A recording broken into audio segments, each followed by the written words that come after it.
Hello friends, आज हम लोग सीखेंगे कुछ नई चीज, एकदम इंटरेस्टिंग चीज। और मैं आपको सिखाऊंगी एकदम छोटी सी ट्रिक के साथ कि आप लोग ब्लड रिलेशन के क्वेश्चन को कैसे एकदम आसानी से सॉल्व कर सकते हैं। लेकिन उस क्वेश्चन को सॉल्व करने से पहले आप लोगों को कुछ चीजें जानना जरूरी है जो मैं आपको बताने जा रही हूँ। तो सबसे पहले हम लोग ब्लड रिलेशन कैसे निकालते हैं तो सबसे पहले हम लोगों को जेंडर पता होना चाहिए कि कोई अगर बेटा है, बेटी है, मम्मी है, दादी है, तो किसी को रिलेशन को हम लोग किस तरीके से सिंबल्स, कौन से सिंबल का यूज करके हम लोग दिखाएंगे। तो मैं आपको बताना चाहूंगी कि ब्लड रिलेशन में जो जेंडर होता है, मेल के लिए हम लोग प्लस दिखाते हैं और फीमेल के लिए माइनस दिखाते हैं।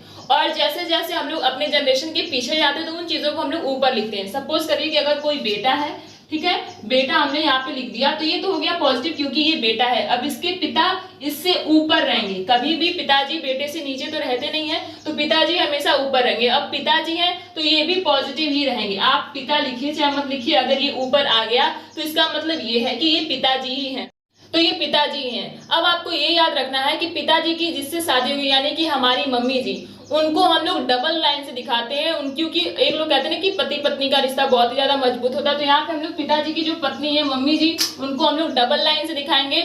और इनका सिंबल क्योंकि ये फीमेल है तो इनको हम लोग निगेटिव से दिखाएंगे। आपको यहाँ पे समझना है कि ये चीज यही बता रहा है कि ये पिताजी है और ये डबल लाइन से शो किया गया है, यानी कि इनकी वाइफ ये है और ये फीमेल है। वाइफ तो फीमेल ही होगी, तो इसलिए हम लोग फीमेल को निगेटिव से दिखा रहे हैं। अब मान लीजिए पिताजी के पिताजी यानी हमारे दादाजी, तो अब जो दादाजी है वो पिताजी से भी ऊपर आएंगे, तो पिताजी को हम लोग इनके ऊपर लिख देंगे, तो ये है हम लोग के दादाजी। ठीक है, आप लोगों को ये सिंबल को याद रखना है। अब अगर आपको दादी को दिखाना है तो दादी को भी आप डबल लाइन से करके, और यहाँ पे देखिए निगेटिव लिखा हुआ, तो ये हो गई हम लोग की दादी जी। तो अब चलिए मैं आप लोगों को क्वेश्चन देती हूँ कि अगर मान लीजिए बेटा के चाचा को दिखाना है, यानी कि बेटा के चाचा को दिखाना है, तो क्वेश्चन सॉल्व करते हैं कि बेटा के चाचा, है ना, बेटा के चाचा को हम लोग कैसे दिखाएंगे। तो बेटा के चाचा यानी पिताजी के भाई, तो पहले हम लोग बेटा को बना लेते हैं। बेटा तो पॉजिटिव हो गया, इनके पिताजी के भाई ही होंगे, तो ये हो गए पिताजी, ठीक है।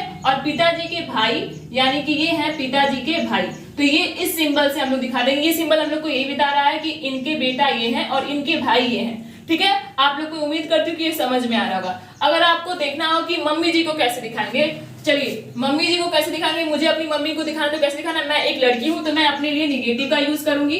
ठीक है, मैं अपने लिए निगेटिव का यूज करूंगी और मैं अपने ऊपर अपनी मम्मी जी को ऐसे दिखा दूंगी। जरूरी नहीं है कि पिताजी के साथ मम्मी को दिखाएं। जब यहाँ पे डायरेक्ट मम्मी की बात आ रही है तो मेरे से ऊपर मेरी मम्मी होंगी, तो इसलिए क्योंकि हम दोनों फीमेल हैं इसलिए हम लोग निगेटिव सिंबल का यूज किए हैं। तो चलिए अब मैं यहाँ पे आपको क्वेश्चन देती हूँ क्योंकि ये बहुत ही ज्यादा इंटरेस्टिंग टॉपिक है और आपसे ये एग्जाम में पूछा भी जाता है, तो आप लोग इसको एकदम ध्यान से पढ़िए। वीडियो री एग्जाम में ये मोस्ट पॉपुलर क्वेश्चन है ब्लड रिलेशनशिप, इससे आपको 3-4 क्वेश्चन मिल ही जाते हैं रीजनिंग में, तो आप लोगों को एकदम अच्छे तरीके से इसको प्रिपेयर करना है। और क्योंकि मैं ये छोटी सी ट्रिक बता रही हूँ, इससे आपका क्वेश्चन कभी भी गलत नहीं होने वाला है। बस आपको सिंबल याद रखना है कि अगर मेल है तो पॉजिटिव, फीमेल है तो निगेटिव, ठीक है। और अगर रिलेशन बन रहा है, वाइफ से रिलेशन बन रहा है, तो वाइफ के रिलेशन को हम लोग डबल सिंबल से दिखाते हैं। अगर भाई है तो सिंगल से दिखा देंगे। देखिए अगर हमको इनके पिताजी के बहन को दिखाना है तो बहन को सिंगल लाइन से रिप्रेजेंट करके यहाँ पे हम लोग सिर्फ निगेटिव दिखा देंगे, तो ये हो गई बहन। बहन फीमेल है और सिंगल लाइन से रिप्रेजेंट करेंगे। अगर डबल लाइन आ गई यानी कि वो वाइफ हो जाएगी। ठीक है, तो चलिए हम लोग क्वेश्चन को सॉल्व करते हैं। मैं आपको यहाँ पे एक क्वेश्चन देती हूँ, तो मैंने यहाँ पे क्वेश्चन आपके लिए लिख दिया है। ये क्वेश्चन है कि ए बी का भाई है, डी सी का पुत्र है, डी सी की पत्नी है, ई डी की बहन है, ए ई से किस प्रकार संबंधित है ये आपको बताना है। मैं फिर से क्वेश्चन को रिपीट कर दे रही हूँ। ए बी का भाई है, बी सी का पुत्र है, डी सी की पत्नी है, ई डी की बहन है, तो बताइए कि ए ई से किस प्रकार संबंधित है। तो यहाँ पे हम लोग देख रहे हैं, बोल रहा है कि ए बी का भाई है, यानी ए को भाई बता रहा है, बी का कोई जेंडर नहीं पता, तो बी हम लोग लिख देते हैं, बी यहाँ पे। और बोल रहा है कि ए बी का भाई है, तो भाई के लिए हम लोग पॉजिटिव साइन लगा देते हैं, है ना। भाई क्या है, यहाँ पे पहले ए लिख लेते हैं, उसके बाद हम लोग पॉजिटिव लगाते हैं। बी ए का भाई हो गया, ठीक है, जो ए है वो बी का भाई हो गया। उसके बाद बोल रहा है कि बी सी का पुत्र है, यानी ये जो बी है वो सी का पुत्र है, ठीक है। तो यहाँ पे हम लोग सी लिख देते हैं, ये सी का पुत्र है, ठीक। उसके बाद नेक्स्ट पॉइंट बोल रहा है कि डी सी की पत्नी है, डी सी की पत्नी है, यानी कि डी यहाँ पे क्या होगी, पत्नी हो गई, तो वो निगेटिव हो जाएगी और पति क्या हो जाएंगे, पॉजिटिव हो जाएंगे, ठीक है। तो ये कौन है, यहाँ पे ये डी है ना, डी सी की पत्नी हो गई। पत्नी के लिए हम लोग निगेटिव साइन का यूज कर दिए। यहाँ तक का हम लोग का क्वेश्चन सॉल्व है, पत्नी तक। उसके बाद बोल रहा है कि ई डी की बहन है, यानी इस डी की बहन कौन है, ई है। तो अगर बहन भाई को हम लोग कैसे दिखाते हैं, सिंगल लाइन से रिप्रेजेंट करते हैं।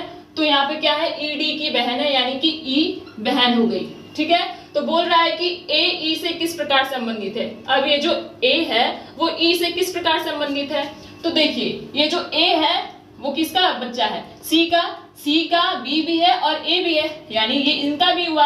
अब पिताजी है, ये पिताजी की पत्नी यानी मम्मी हो गई इनकी, और मम्मी की बहन क्या हो गई, मौसी। तो ये किस प्रकार संबंधित है, ए इस प्रकार से संबंधित है कि ये जो ई है ए ई से किस प्रकार संबंधित है, हम लोग डायरेक्ट लिख सकते हैं मौसी। अगर आपके ऑप्शन में मौसी आंसर नहीं दे रहा है तो आपको थोड़ा सा दिमाग लगाना है, वो इस तरीके से देगा कि बहन का लड़का, है ना। ई कैसे संबंधित है, ई ए से कैसे संबंधित है, ई के बहन का लड़का ए है, तो आपको ऐसे भी दे सकता है कि बहन का लड़का, है ना, बहन का लड़का। तो आपको ऑप्शन में ध्यान देना है। अगर आपको मौसी आंसर नहीं मिल रहा है तो आपको ये नहीं कर देना है कि अरे क्वेश्चन ही गलत है। जी नहीं, क्वेश्चन कभी भी गलत नहीं हो सकता है, वो ऑप्शन को थोड़ा सा चेंज करके आप लोगों के लिए देगा। ठीक है, तो ये रहा ये क्वेश्चन। उम्मीद करती हूँ कि आप लोगों को अच्छा लगा होगा। अगर आप लोग को ये वीडियो अच्छी लगी है तो लाइक शेयर सब्सक्राइब करिए, कमेंट करिए, ताकि मैं और भी ज्यादा अच्छी वीडियोस को ले आ सकूं, छोटी छोटी ट्रिक के साथ आपको रीजनिंग के छोटे छोटे कॉन्सेप्ट को एकदम अच्छे तरीके से सिखा सकूं। Thank you.